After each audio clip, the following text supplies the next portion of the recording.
మానవ సృష్టి మహోత్కృష్టజీవిగా నీ ప్రభువు దైవదూతలతో భూలోకంలో నేనొక ఖలీఫా యాస్టరిస్ దైవప్రతినిధి ని నియమించబోతున్నా నని అన్నప్పుడు దైవదూతలు ఏమన్నారో తెలుసా? ఏమిటి? మీరు ప్రపంచ వ్యవస్థను చిన్నాభిన్నం చేసి రక్తపాతానికి వడిగట్టేవాడ్ని భూలోకంలో నియమించబోతున్నారా? మేము మిమ్మల్ని అనుక్షణం స్తుతిస్తూ మీ పవిత్రతను స్తుతిస్తూనే ఉన్నాం కదా అన్నారు. దానికి దేవుడు, మీకు తెలియని విషయాలెన్నో నాకు తెలుసు అన్నాడు. ఆ తర్వాత ఆయన ఆదంకు సమస్త వస్తువుల పేర్లు తెలియజేశాడు.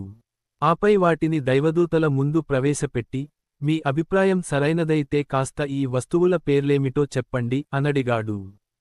మీరు పరిశుద్ధులు. మీరు మాకు తెలియజేసినంత మేరకే మాకు తెలుసు. దానికి మించి ఒక్క విషయానికి కూడా మాకు తెలియదు. వాస్తవానికి మీరే అన్నీ తెలిసినవారు, వివేకవంతులు అన్నారు దైవదూతలు. ఆ తర్వాత దేవుడు ఆదంతో, ఈ వస్తువుల పేర్లేమిటో వారికి చెప్పు అన్నాడు. ఆదం వాటి పేర్లన్నీ చెప్పాడు.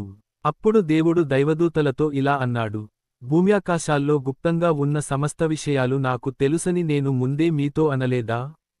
మీరు పైకి వెలిబుచ్చే విషయాలు, లోన దాచే విషయాలు సైతం నాకు తెలుసు.